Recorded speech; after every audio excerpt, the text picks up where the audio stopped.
how to diagnose cardiac arrhythmias. Case-based, we'll discuss ECGs only. So first, we know that our ECG is having P, Q, RS, and T. But it is very easy to identify all these waves when the ECG is normal. But when the ECG is abnormal, it is difficult to identify the wave. So identification of the wave forms in the tachycardia ECG is one of the most important factors. Standardization should be there. Yeah, standardization, yeah, Tejas Bhai has already covered very well. We know that our normal conduction system, SN node, AV node, Purkinje system, bundle branches. So this is the waveform. It migrates and that leads to normal ECG. And anything abnormal happens with this system leads to either a bradyarrhythmia or tachyarrhythmia. It may be short circuits or it may be blockages in the current. So we can see the first one, P wave, QRS, T wave, P, QRS, T. So it's a normal ECG. Here we can see again P, QRS, T, P, QRS, T, but it is slower. So it is sinus bradycardia. Then we can see the lower one, again P, QRS, T, all the waves are seen and the heart rate is almost like 150. So it is sinus tachycardia.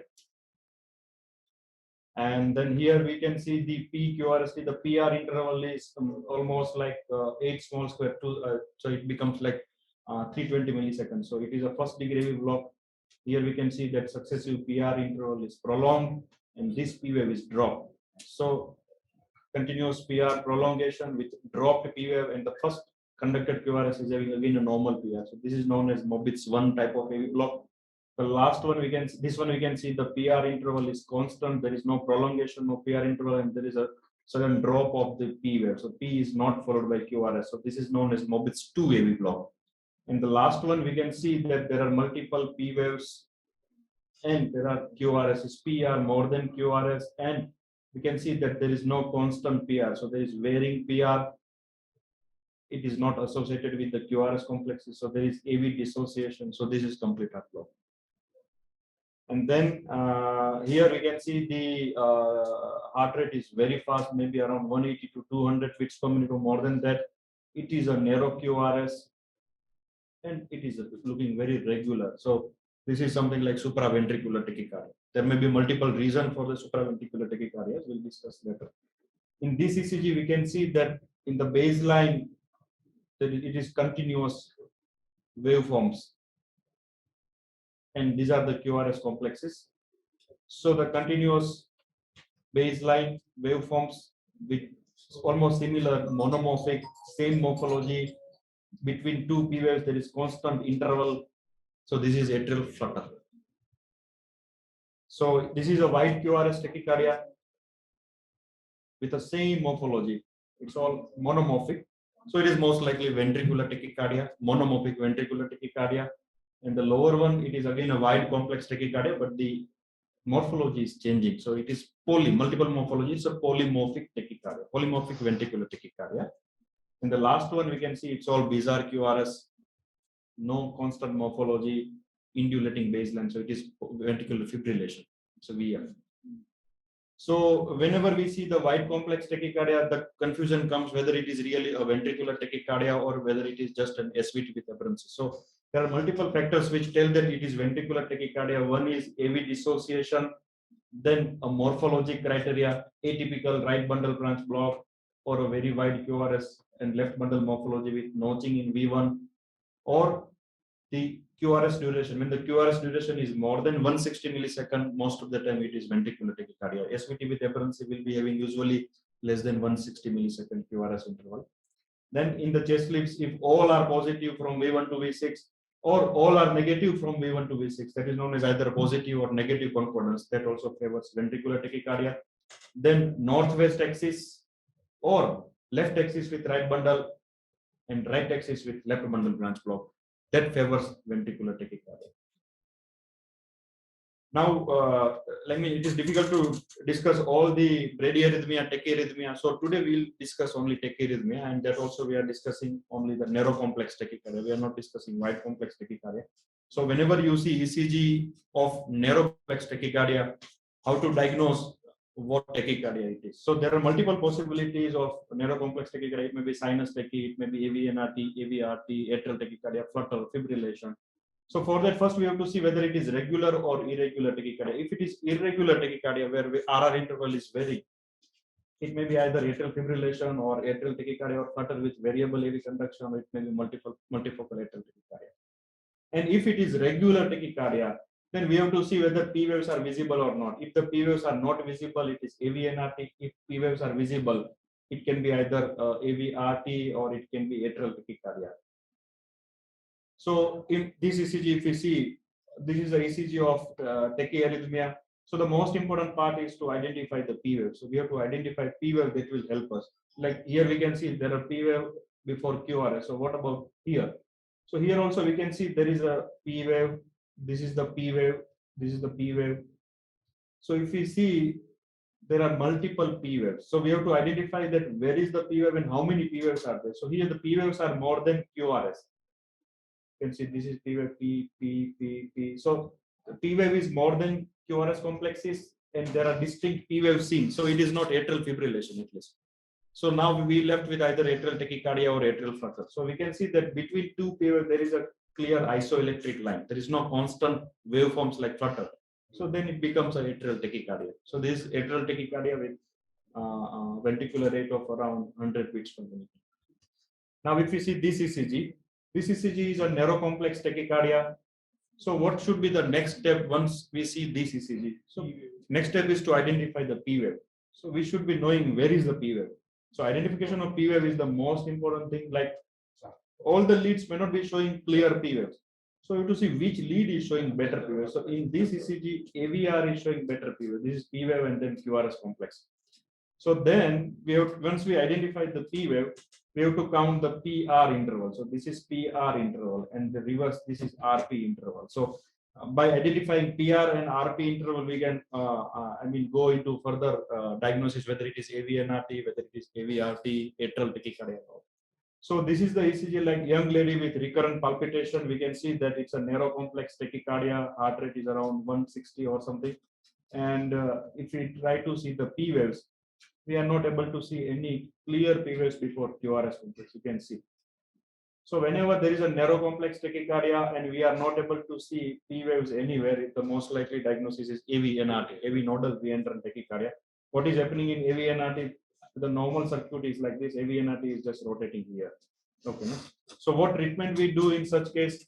So if the patient is hemodynamically unstable, cardioversion, otherwise we go for vagal maneuver first. We go give carotid sinus massage, and that might terminate the tachycardia. If it is not effective, we go for IV adenosine, first with 6 mg, and otherwise we go for 12 mg.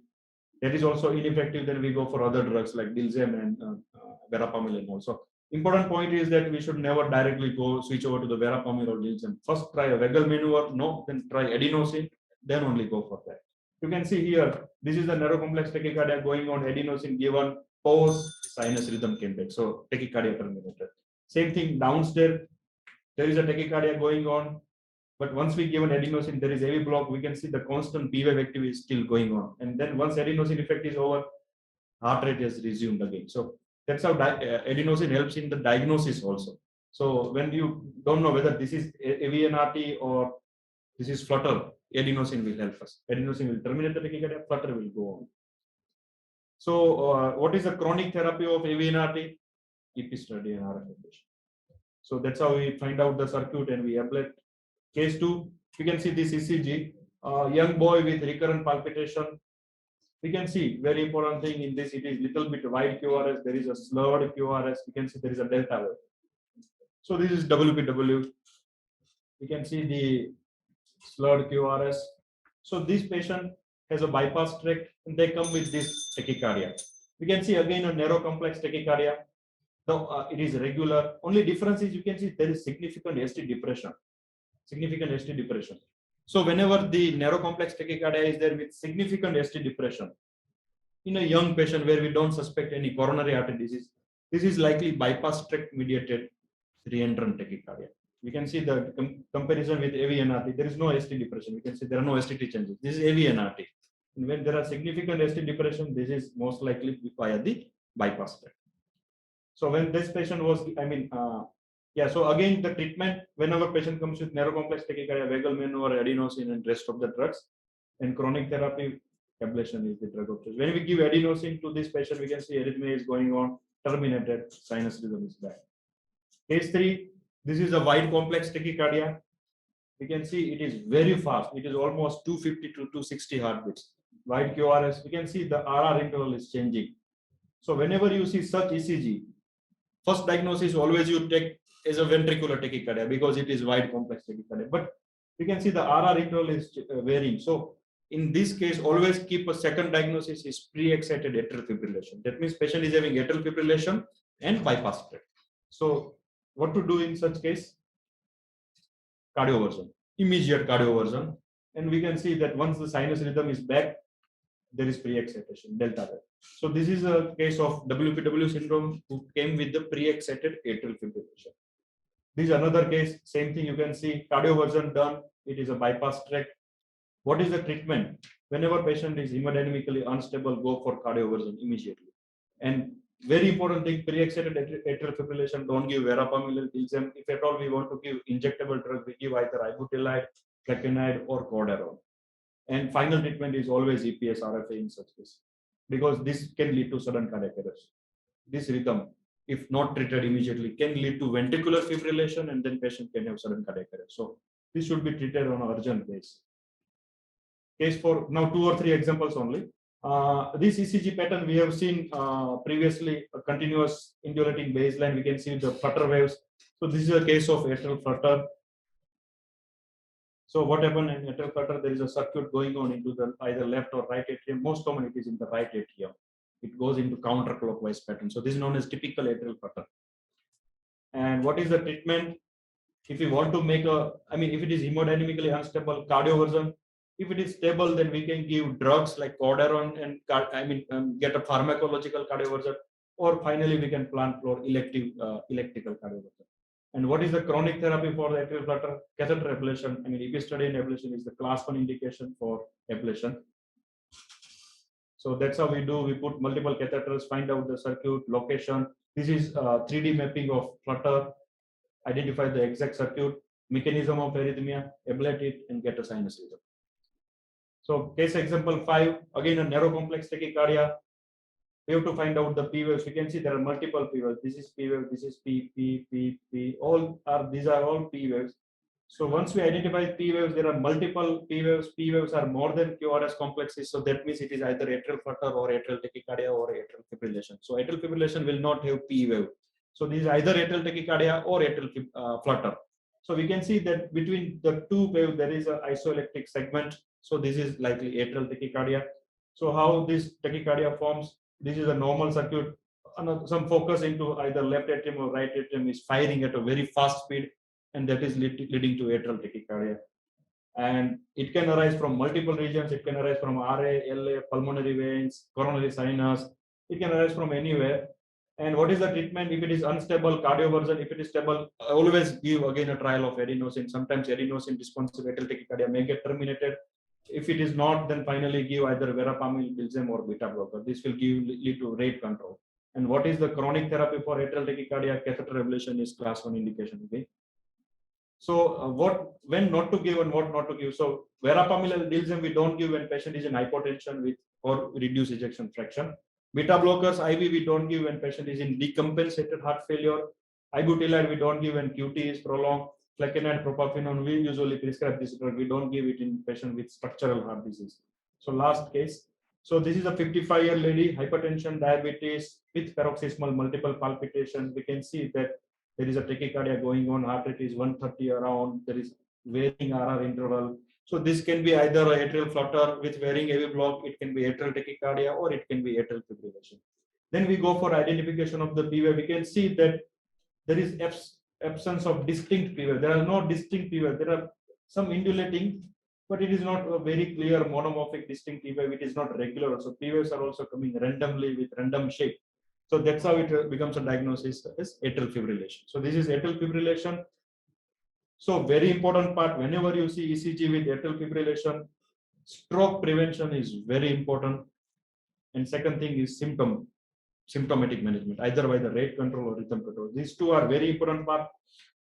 So whenever you see any ECG of a patient who is having atrial fibrillation, always do a stroke risk assessment to identify whether patient is at the high risk of stroke or not. So for that we count the CHA2DS2-VASc score, And if the CHA2DS2-VASc score is more than or equal to 2 in male or more than or equal to 3 in female, there is absolute indication of starting anticoagulation. So many a times we notice that patient is having history of AFib, patient may not be on anticoagulation. They are always at the risk of developing stroke, which may be devastating for the patient. Like one major stroke, patient is bedridden for lifetime. So whenever you see atrial fibrillation, always count CHA2DS2-VASc score and decide whether you need to give anticoagulation or not.